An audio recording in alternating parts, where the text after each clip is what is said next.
Willkommen zum Tech Talk von Hetzner Online. Heute bei uns in Falkenstein, einer unserer 3 Rechenzentrumsstandorte in Europa neben Nürnberg und Helsinki. Darf ich heute hier begrüßen einmal Roman, auch bekannt als der Bauer, dann Manuel von Hardware Deals und von Raspberry Cloud. Kann man auch sagen, ne? Ja. Habe ich richtig gesagt? Gut. Dennis? Korrekt. Schön, dass ihr hier seid. Wir sind hier in einem Rechenzentrum. Das sieht man auch schön an der hinteren Kulisse. Und heute haben uns vorgenommen, ein bisschen über unsere aktuellen Modelle oder eben auch die aktuellen neuen Generationen zu sprechen.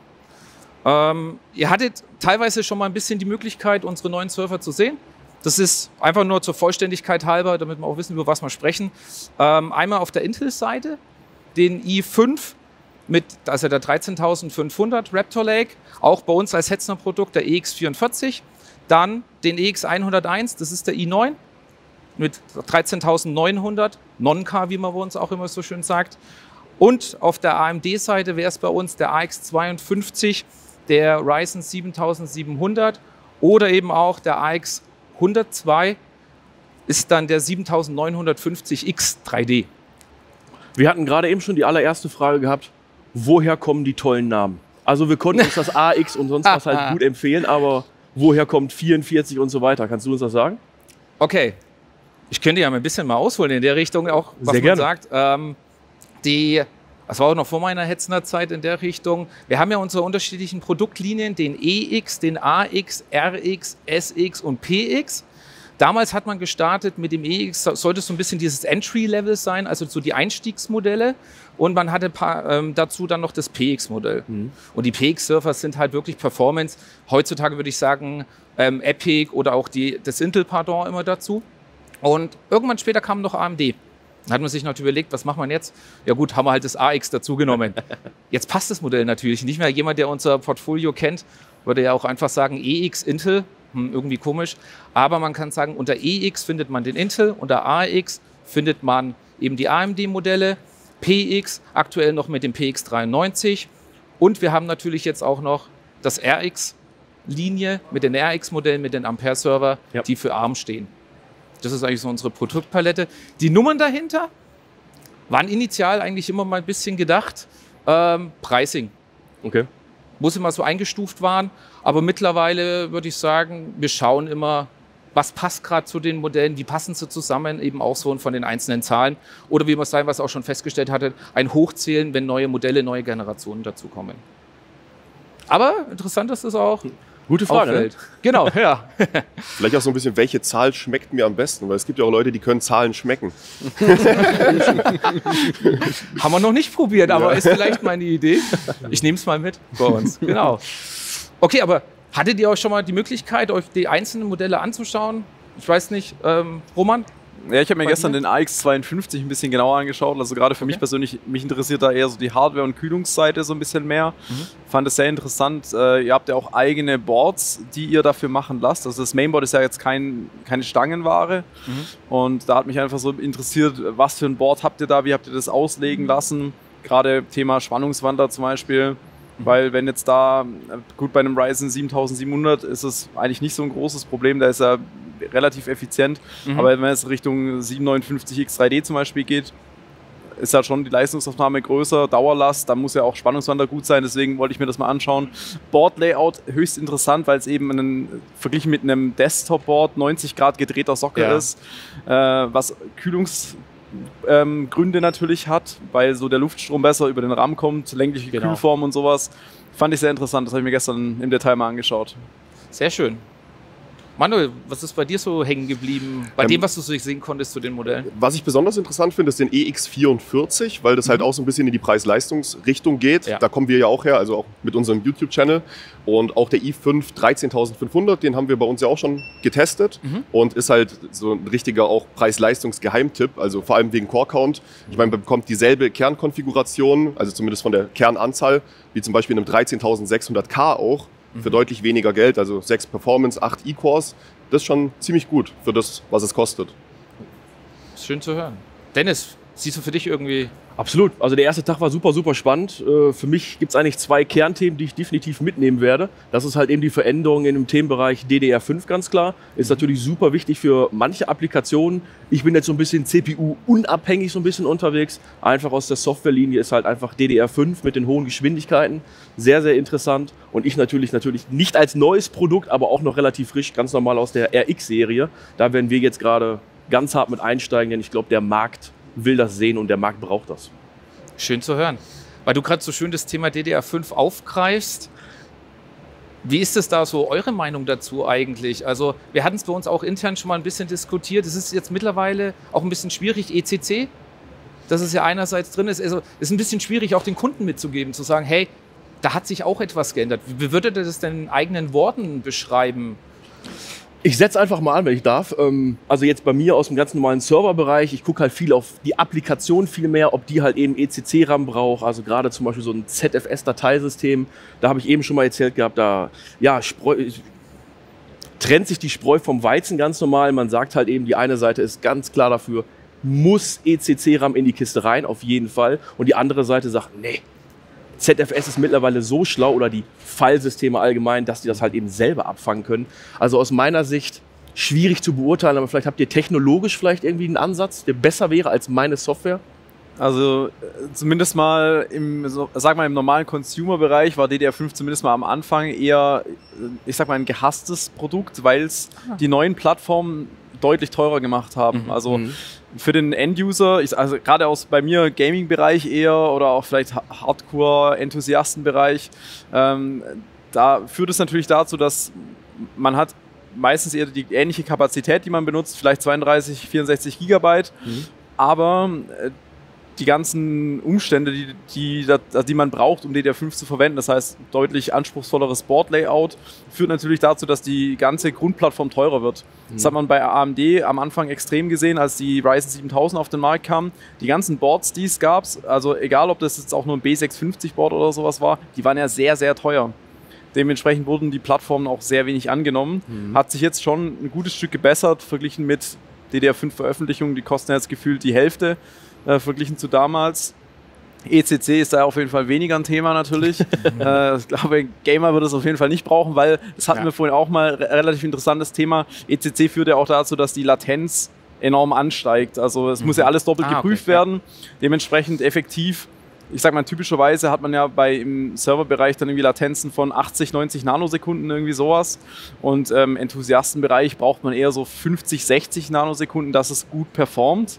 Und das beißt sich dann natürlich so ein bisschen, deswegen ist da ECC eher nicht so ein Thema. Interessanter Aspekt, ja. Aus unserer Seite muss man auch sagen, natürlich so der Strombedarf grundsätzlich, den man ein bisschen damit erwartet, dass er vielleicht ein bisschen sinkt. Ob das jetzt nur theoretischer Basis ist, wird sich ja dann immer noch weiterhin zeigen. Was ich auch noch interessant finde, ist eigentlich der Aspekt der Größe.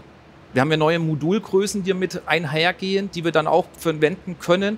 Also zum Beispiel aktuell haben wir ja die Limitierung drin mit 128 GB RAM, die wir damit vielleicht dann endlich mal sprengen und sagen können, ja, auch den Ryzen oder eben eine Intel-CPU können wir mit mehr Arbeitsspeicher anbieten. Also ich denke auch mal in den normalen Consumer- und auch im Hardpreis-Leistungsbereich wird sich das ja hoffentlich auch niederschlagen. Also da merkt man halt, dass man im Serverbereich einfach auch ein bisschen andere Ansprüche hat, als jetzt irgendwie im Consumer-Bereich oder gerade auch, sag ich mal, dieser Gaming-Nische, wo wir auch so ein bisschen herkommen. Weil eben bei euch spielen halt so Sachen rein, ECC, Speicherbandbreite auch ein wichtiges Thema. Dafür Latenzen eher ein bisschen weniger. Bei uns sind es halt auch gerade Speicherlatenzen. Und wie er gerade schon gesagt hat, da war halt auch gerade beim Launch, als DDR5 rausgekommen ist, die waren halt einfach nicht gut verglichen mit dem, was man bei DDR4 bekommen hat. Plus die teureren Kosten. Deswegen, ja, im Serverbereich ist es halt einfach was ganz anderes. Da zieht man andere Vorteile daraus, wie jetzt im Consumer-Bereich, wo wir herkommen. Deswegen, ja, also auf jeden Fall spannend. Schön. Wie sind denn für dich so, kann mir noch erinnern, du hast ja mal so jetzt ein Video gemacht und vergleichst du auch öfters eben ältere Modelle oder auch Gebrauchtsachen und sowas in der Richtung. Siehst du jetzt große Chancen mit den neuen Generationen bei AMD und Intel, wo du sagst, ja, da kommt was Gutes auf uns zu? Oder sagst du auch kühlungstechnisch, die ganzen Gesamtlösungen werden aufwendiger? Also Wie ist das dein Eindruck? Es gibt auf jeden Fall viele Punkte, wo man darüber sprechen kann. Also ich meine, technologisch hat sich in den letzten Jahren wirklich wahnsinnig viel getan, auch seitdem, sag ich mal, AMD wieder ein bisschen zurück ist, im Consumermarkt vor allem auch. Und jetzt gerade mit den 3D-Cache-Modellen zum Beispiel, da hat sich wirklich viel getan. Das ist auch mega interessant zurzeit wieder, weil eben so viel passiert. Und der andere Punkt, den hast du ja gerade schon angesprochen, ist aber die Leistungsaufnahme. Da passiert ja auch wahnsinnig viel, gerade was die Effizienz angeht. Ich meine, ich habe mal bei euch mit dem Product Development auch gesprochen. Da hieß es, das Non-X3D-Modell zu kühlen, also den normalen 7950X, war schwierig, sagen wir mal so. Und die 3D-Cache-Modelle haben ja doch nochmal eine deutlich bessere Effizienz auch. Und ja, das geht ja alles auch so ein bisschen in die Richtung höhere Effizienz bei gleichbleibender Leistung oder ein bisschen mehr Leistung. Und das ist ja eigentlich auch der richtige Weg. So. Auf jeden Fall. Und wie ist es da jetzt bei euch auch so in der Richtung? Klar, du hast gerade schon gesagt, ein bisschen arm. Ist ja vielleicht auch interessant. Definitiv. Also dieses ganze Thema Effektivität natürlich ist aktuell aus meiner Sicht ganz, ganz stark hervorgehoben, gerade in dem ganzen Serverbereich. Ich glaube, am Consumer-Markt habe ich schon gehört, sieht das Thema ein bisschen anders aus. Aber ja, gerade ganz normal im Serverbereich wird dieses Thema immer mehr gefragt und steht halt eben wirklich auf ganz, ganz großen Agendas extrem weit oben drauf. Dieses Thema ist der absolute Schrei. Deswegen auch von meiner Seite an euch, ihr geht die richtigen Schritte im Endeffekt. Wir sehen es ja hier im Hintergrund, ihr habt ja schon vor Jahren aktiv an diesem Thema gearbeitet. Platz ist quasi auch irgendwo ein Effektivthema. Euer Rechenzentrum ist ein Effektivthema. Deswegen Hut ab von meiner Seite an euch. Ihr seid an dem Thema dran. Ihr müsst es nur noch besser vermarkten. Wir arbeiten immer dran. Ach so, besser vermarkten. Besser vermarkten. Sehr schön. Nehme ich mit gerne, weil es ist bei uns immer ein Thema. Also auch Produktentscheidungen, die wir treffen. Ihr habt ja den Direktkontakt jetzt eben auch mit unserem Product Development gehabt. Wir machen uns sehr, sehr viele Gedanken zu den einzelnen Servern. Teilweise ein Watt entscheidet über Produktentscheidungen, ob wir etwas aufnehmen oder nicht, weil wir halt auch immer die Perspektive haben, oder ein Server läuft 24/7 am Tag, über das ganze Jahr hinweg, und da kann das auch ein Kostenträger und ein Effizienzträger sein.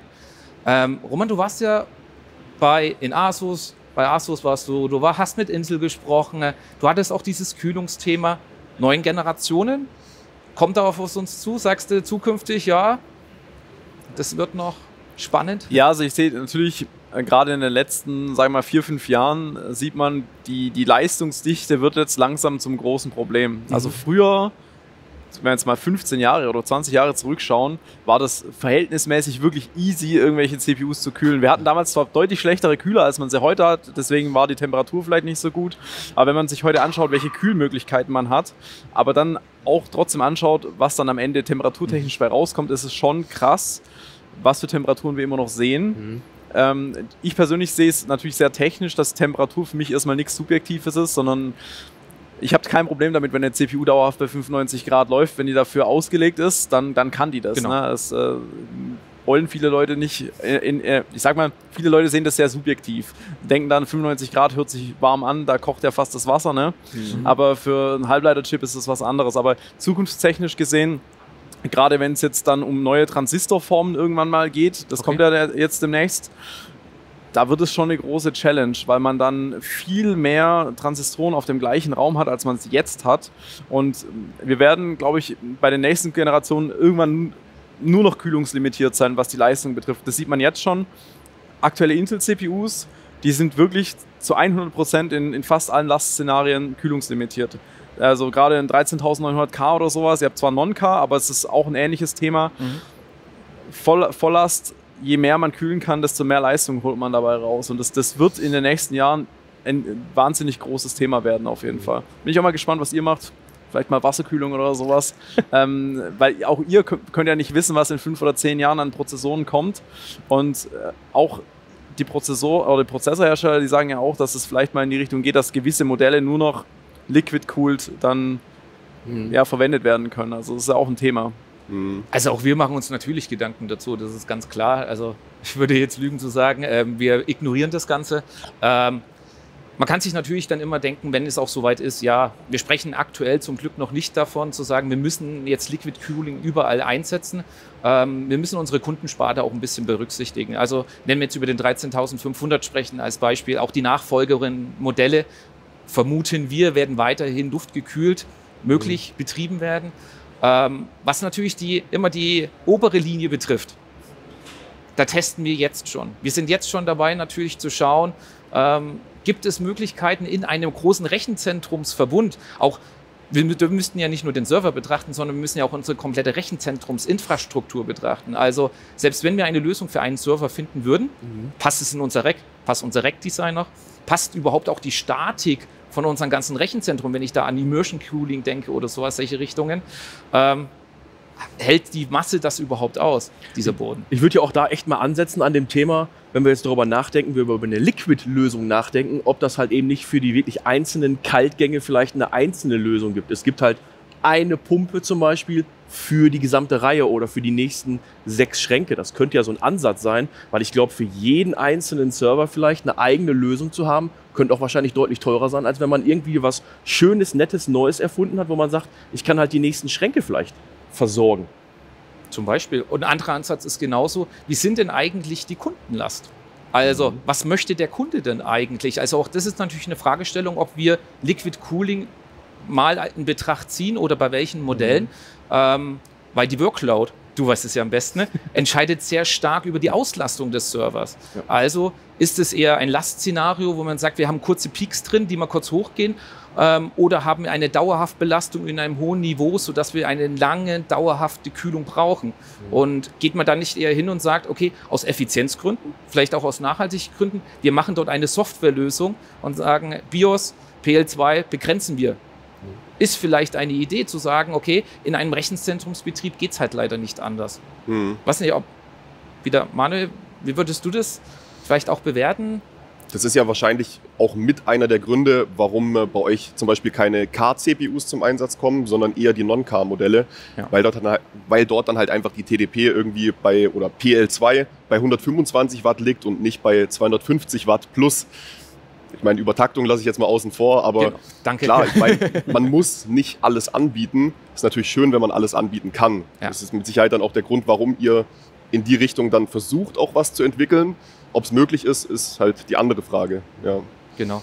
Und im Gaming-Bereich, führt da überhaupt noch ein Weg an Liquid Cooling zukünftig vorbei? Wie würdest du das einschätzen? Schwierig. Also es gibt Luftkühler, die definitiv mithalten können mit kleinen Liquid Cooling Lösungen. Ich würde jetzt mal sagen, so 280er Radiator bis 360er in die Richtung. Das sind wirklich große Luftkühler dann, ja.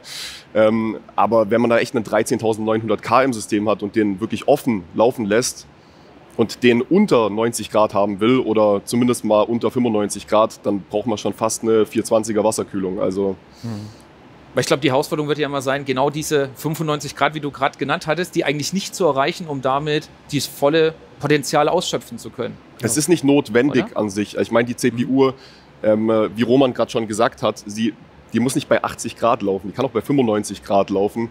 Und zum Beispiel die AMD-CPUs, die sind ja sogar im Endeffekt darauf ausgelegt, am Temperaturlimit zu laufen. Also ich sehe da an sich kein großes Problem.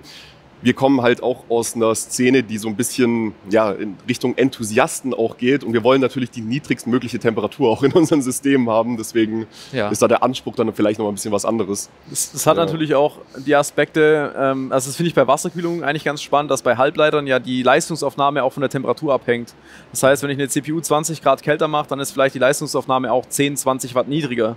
Das heißt, es ist auch für Enthusiasten interessant, weil damit geht auch einher, es steigt ja die Lebensdauer, die Stromdichte ist geringer, man kann dann gleichzeitig höher takten. Also die Temperatur hat ja auch noch andere Einflüsse, die man dann betrachten muss.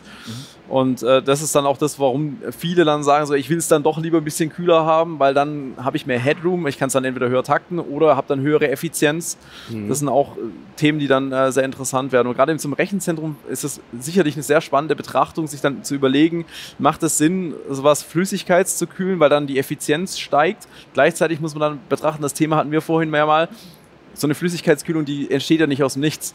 Die Komponenten müssen produziert werden, das braucht ja auch alles Strom, das vergessen die Leute immer ganz schnell. Wenn ich dann Radiatoren brauche, Pumpen brauche, die stellen sich nicht von alleine her. Das braucht Ressourcen, die müssen alle produziert werden, das braucht Strom, weil man denkt dann immer direkt so, ja, klar, dann zieht die CPU 10 Watt weniger, auf die Zeit gerechnet spare ich super viel, aber das Ganze zu Draußen rum. betrachten ist immer schon sehr komplex. Ja. Besonders muss das Thema auch genauso wie die Lüfter jetzt gerade vielleicht auch wartungsarm sein. Vielleicht ist so eine Liquid-Lösung jetzt gerade hier im Serverbereich vielleicht gar nicht so wartungsarm. Denn jetzt gerade eben die Luftkühlung ist hier ja sehr, sehr wartungsarm. Ne? Ihr habt ja wirklich die beste Wahl getroffen mittlerweile an den ganz normalen Luftkühlungen, aber so eine neue Liquid-Lösung wäre mit Sicherheit nicht mehr ganz so wartungsarm für euch. Außer ihr erfindet das Rad natürlich da irgendwie neu, wie wir gerade erörtert haben. Vielleicht gibt es da ja was. Vielleicht, ja. Aber vor allem diesen Wartungsfall muss ja nicht automatisch bedeuten, es ist etwas kaputt gegangen, Nein. sondern ein Kunde hat ein anderes Add-on bestellt. Deswegen wird der Server rausgenommen, wird umgebaut und er bekommt ihn wieder rein. Also dieser Wechsel ist ja doch stetig da. Ja. Und dann natürlich auch ein bisschen auf die Enge gesehen, mit vielen Servern nebendran. Hinter mir ist noch ein anderer Server-Rack. Das ist gar nicht so einfach, das stimmt. Wie würdest du eigentlich dann in deinem Monitoring reagieren, wenn auf einmal die 95 Grad, haben wir ja gerade gehört gehabt, ne? Ist ja okay für die CPU. Wie würdest du denn reagieren? Also aus meiner Serversicht jetzt im Endeffekt, wenn es eine Anomalie darstellt, würde ich natürlich erstmal schauen, woher kommt das Thema vielleicht. Weil aus meinem Serverbereich habe ich eigentlich selten Spitzenlasten. Klar, es gibt Backup-Zeiten, selbstverständlich gibt es Zeiten, wo irgendwelche Cronjobs laufen oder sowas. Aber wenn dann doch mal so vielleicht so eine Meldung aufpoppt, ich hätte halt eben zu viel, müsste ich halt eben erstmal die Anomalie irgendwo analysieren, woher kommt sie denn vielleicht? Ist es nicht vielleicht doch einfach nur mein Backup, was heute irgendwie länger läuft? Also aus Applikationssicht müsste ich erstmal auf die Suche gehen im Endeffekt, weil für mich stellt das definitiv eine einfache Anomalie dar, wo ich erstmal schauen muss, was ist es? Also einfache Logsuche, was geht bei mir im System ab? Das ist der einzige Weg. Okay. Aber hardwaretechnisch, finde ich, hört sich ja schon mal gut an, zu hören, hey, wenn ich jetzt 95 Grad in meinem Logging sehe, in meinem Monitoring, nicht gleich Grund zur Panik, Nein, um Gottes Ruhe Willen, um Gottes bewahren, Willen. nachschauen, kann ganz normal sein, weil einfach die Performance gerade gefordert wird. Ich würde mir Sehr da vor allem die Taktrate anschauen, weil ich meine, Temperatur ist das eine, aber er hat es ja auch gerade schon angesprochen. Ich meine, wenn die Taktrate gleichbleibend hoch ist, dann scheint es zu funktionieren. Wenn die Taktrate dann auf einmal irgendwie runtertaktet auf 1,2 Gigahertz Okay, oder so, dann kann es sein, dass vielleicht der Lüfter defekt ist oder irgendwas von dem Server und dann die CPU entsprechend runtertaktet. Guter Punkt. Habt ihr euch die anderen CPUs, also außer die wir jetzt ausgewählt hatten, habt ihr da euren Hidden Champion vielleicht oder sagt ihr, ey, die findet ihr echt spannend und gut? Manuel, vielleicht würde ich bei dir mal anfangen. Also ich fand eben die Wahl zum Beispiel von 13.500, das habe ich ja vorher schon gesagt, das Genau. ist quasi auch aktuell so einer der Hidden Champions im Intel-Line-Up halt. Sehr schön. Ja. Was ich tatsächlich überraschend finde, es gibt ja gerade im Intel-Segment mit Sapphire Rapids eine neue Plattform und die habt ihr ja gar nicht. Und ich muss auch sagen, mich überrascht es ehrlich gesagt nicht, weil als ich die CPU mir angeschaut habe, also 56 Kerner ist das Max, was da geht mit einem Sockel, mit Dual-Sockel mehr. Aber klar, unter Last die CPU sich mal gerne 500, 800 Watt. Ein bisschen Modifikation, kein Problem, 1500 Watt. Da hat es mich nicht überrascht, dass ich die CPU hier nicht sehe. Aber habt ihr irgendwas vor mit Sapphire Rapids? Weißt du da irgendwas? Also wissen natürlich, das wäre natürlich als Teil der Produktentwicklung, würde ich natürlich lügen. Natürlich beobachten wir den Markt. Natürlich testen wir unterschiedliche Varianten auch von CPUs. Wann wir soweit sind, welche Modelle kommen werden, kann ich aktuell leider noch nicht sagen. Verständlich. Wir sehen es natürlich, die Ryzen haben jetzt ein Update bekommen, die Intel-Linie hat ein Update bekommen und die Modelle, die aktuellen, die wir natürlich haben, sei es jetzt der AX 161, PX 93, die genau in diese Kerbe schlagen, die du ja gerade eben genannt hattest, schauen wir mal. Also kann natürlich nicht. Ich lasse mich überraschen. Ihr könnt Das mich ist gerne gut. wieder einladen, wenn ihr was Neues habt. Ich notiere es mir. Genau. Und bei dir? Gibt's Ja, da irgendwie? also auch bei wenn mir gibt es keine wirkliche Vorliebe, ob jetzt Intel oder Ja. AMD. Bei mir ist es wieder, ich muss immer wieder dahin zurückkommen, bei mir ist es applikationsabhängig. Ja. Es gibt vielleicht auch einfache Kompatibilitätslisten, wo einfach von meiner Software halt eben der Intel eher draufsteht als der AMD und dann weiß ich halt eben, alles klar, ich muss halt eben zum Produkt der Intel-Reihe irgendwo greifen, anstatt zum AMD-Produkt. Es ist einfach echt softwareabhängig und natürlich auch, es gibt sogar Software-Applikationen, die sagen halt, ich brauche eine X-Anzahl an Cores, X-Anzahl an Threads vielleicht irgendwo und daran muss ich das halt eben abhängig machen. Also würdest du auch nicht automatisch sagen, mehr Cores, mehr Threads ist Nee, besser? nicht unbedingt, um Gottes Okay. Willen. Okay. Das klingt ja schon mal ganz schön. Wie gut findet ihr eigentlich unsere Serverbörse da in diesem Aspekt? Ihr habt ja gerade selber gesagt, also wie gesagt, auch so Preis-Leistung. Wir bieten da drin ja nochmal zum Verständnis, in unserer Serverbörse bieten wir auch ältere Modelle an, die jetzt nicht mehr in unserem aktuellen Portfolio sind. Der Vorteil dabei ist ja zum Beispiel, keine Setup-Gebühren zu zahlen. Klingt ja eigentlich danach, entsprechend des Workloads, eine sehr, sehr interessante Alternative. Oder? Also erstmal, ich setze einfach mal an, dieses Lifecycle-Modell ist halt eben interessant dahinter, ne? Dass ihr halt eben wirklich die Ressourcen einfach auch nutzt. Das heißt, der Server fällt nicht einfach raus und wird irgendwie rausgeschmissen, weil er einfach alt ist, sondern es gibt immer einen, der den halt vielleicht noch für irgendetwas gebrauchen kann und natürlich dann der Gegenwert, was der Kollege oder beziehungsweise der Kunde halt eben irgendwo bezahlen muss dafür, ist halt super. Aber im Hintergrund natürlich dieses Lifecycle-Modell überhaupt zu kennen und erstmal zu wissen, was Hetzner daraus macht, wie ihr damit arbeitet, ist halt super interessant. Und na klar, ihr kommt mit dem Preis entgegen, deswegen top. Und ich denke mal, ihr werdet mir zustimmen, dass halt, auch wenn die CPU ein bisschen älter ist, nicht unbedingt schlecht ist. Nee, vor allem, also ich würde mal sagen, wirklich viele der Server, die gemietet werden, die idlen halt einfach rum, weil sie irgendwie als Webserver genutzt werden und sowas. Und der idle Stromverbrauch gerade von älterer Hardware ist nicht so wahnsinnig viel schlechter wie der von aktueller Hardware. Also wir reden halt von ein paar Watt. Ich meine, für euch sind ein paar Watt hochskaliert auf 300.000 Server natürlich echt viel, aber also es weicht nicht so wahnsinnig ab. Die Serverbörse finde ich mega interessant und einmal natürlich aus dem Punkt Nachhaltigkeit. Gut, dass die Sachen nicht einfach irgendwie weggeworfen oder entsorgt werden. Und der andere Punkt ist natürlich der Preis. Also auch bevor ich jetzt mit Hetzner gepartnert war, habe ich die Serverbörse selber schon öfters mal auch Kollegen empfohlen. Ich meine, auch unser eigener Server ist damals auch aus der Serverbörse gewesen. Wir haben einen EX52 und ich meine, der war auch aus der Serverbörse sogar. Aha. Ist halt einfach eine richtig gute Preis-Leistung, die man da bekommt und bieten auch nicht viele so an, glaube ich. Geht mir genauso wie bei Manu. Ich habe auch meinen Server, wo meine persönliche Website draufläuft, habe ich auch von der Serverbörse gezogen, weil ich war kurz vorm Konfigurieren, dann hat mein Admin, der die Website verwaltet, gemeint, du kriegst den gleichen Server, da schon fertig konfiguriert, günstiger. Ja. Perfekt, da habe ich den da gezogen. Also dementsprechend kann ich nur empfehlen. Ja, oder seit ein paar Monaten haben wir ja auch das Feature Upfront, nenne ich es jetzt mal in der Richtung, also dass wir ja die Server in Minuten schon bereitstellen. Also nicht nur, dass dann der Server extra gebaut wird und ins Rechenzentrum irgendwie geschoben wird, sondern in Minuten ist er verfügbar. Entspricht halt nämlich auch nochmal schön diesem Modell zu sagen, hey, ihr habt jetzt einen Bedarf, nutzt doch diese vorkonfigurierten Server und die passen ja vielleicht auch schon und die kriegt man ja dann immer in einem Bestellvorgang schon mal vorgeschlagen, falls eine passende Auswahl da ist. Das ist eigentlich auch ganz schön. Ja, ich bin gerade so ein bisschen schon bei dem Punkt. Habt ihr noch irgendwelche Themen? Ansonsten würde ich schon in die Richtung gehen, ein Thema von uns, was halt uns immer vorantreibt, aber habt ihr noch irgendwelche Fragen gerade aktuell? Zu der aktuellen Reihe habe ich keine weiteren Fragen. Okay. Dann zum Abschluss würde ich gerne mal von euch wissen, was beschäftigt euch eigentlich gerade so mit den aktuellen Themen? Ich kann aus unserer Richtung sagen, Nachhaltigkeit ist halt einfach ein Thema, was in aller Munde ist, aber damit eben auch gesehen Effizienz. Also genauso wie Roman schon sagt, die 95 Grad, also wo machen wir den Cut, wo fühlt sich auch der Kunde noch wohl? Welche Kühllösungen werden wir zukünftig anbieten? Wie wird sich der ganze Markt da entwickeln? Aus meiner Perspektive würde ich mir einfach nämlich wünschen, dass wir nicht einem Trend einfach hinterherhecheln und sagen, das ist jetzt der Trend und wir müssen dorthin, sondern meine persönliche Meinung ist einfach dazu, immer einen schönen, effizienten Weg zu finden. Den passenden Workload und dazu einen passenden Server zu finden. Oder eben auch zu sagen, jemand, der volle Performance braucht, für den gibt es dann eben auch eine Liquid-Coolung zum Beispiel.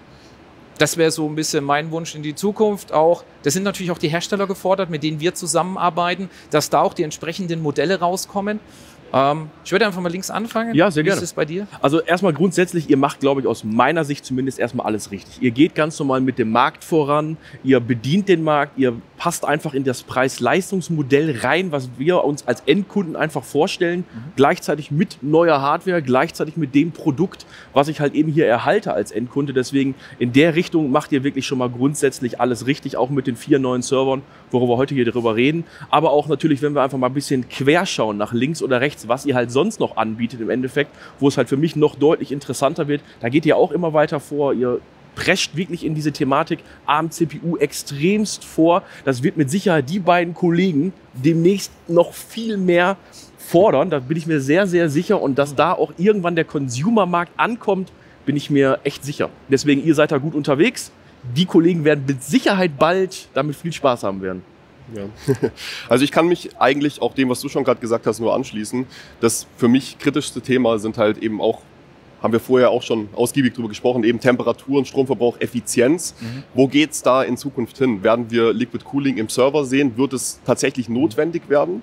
Und ja, wo da die Reise hingeht, das wird auf jeden Fall spannend. Super, danke. Mich beschäftigt auch das Thema Nachhaltigkeit, aber auf eine andere Art und Weise, würde ich sagen, als es bei dir ist, weil ich da einfach tatsächlich mehr den Bedarf der Politik sehe. Also es ist ja immer so ein Thema, also gerade auch für euch, man muss sich ja den Rahmenbedingungen immer so ein bisschen anpassen und man kann auch als Rechenzentrenbetreiber jetzt nicht irgendwie vorpreschen und sagen, ich mache jetzt nur noch dies und das, weil wenn ihr euch irgendwie einschränkt und sagt, ich mache jetzt vielleicht ein Produkt aus irgendwelchen Nachhaltigkeitsgründen nicht mehr, dann haben wir da natürlich immer noch das Problem, dass es dann ein anderer macht. Ne? Das heißt, der Markt reguliert sich ja selber, aber man muss da vielleicht auch von Seiten der Politik, das würde mich immer so ein bisschen freuen, wenn da mehr passiert, mehr Vorgaben getroffen werden, dass das Thema so ein bisschen voranschreitet, weil es ist ein sehr wichtiges Thema, aber es muss halt richtig angegangen werden und das ist halt kein Alleingang. Und es ist halt auch kein deutscher Alleingang, sondern ein globales Thema. Ja, und das vergessen leider immer viele. Und da würde ich mir wünschen, dass da viel passiert, aber ich lasse mich überraschen, was die Zeit bringt. Ja. Dankeschön. Zu der Schluss, sozusagen zu dem Abschluss in der Richtung auch, den Appell vielleicht auch oder auch in der Richtung auch zu sagen, ja, wie geht es weiter? Wo gibt es auch andere Mechanismen, die da mit eingreifen können? Ja, bei der Ausstrahlung sind unsere Produkte alle verfügbar. Der EX44, der EX101, der AX52 und der AX102.